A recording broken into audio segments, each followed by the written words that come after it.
Dneska jsme přijeli do Banské Bystrice, do firmy One Pharma, která bude rebrandovat na Eiffelu. A my už se těším, až vám ukážeme celý výsledek.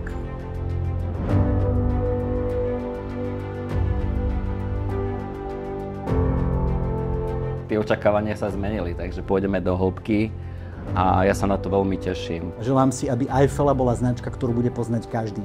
Potrebujeme sa identifikovať nie ako produkt, ale ako značka. Aby to bola značka, ktorá bude rozpoznateľná do tých 2 sekúnd, aby to bola značka, ktorá sa bude spájať s aktívnou podporou zdravia. Budeme se bavit o biznise, budeme se bavit o tom celkově, jak nastavit brand, jak s tím pracovat, jak vnímat ty zákazníky, jak to napojit na ty zákazníky a taky jak pracovat vlastně v rámci toho trhu s tou značkou.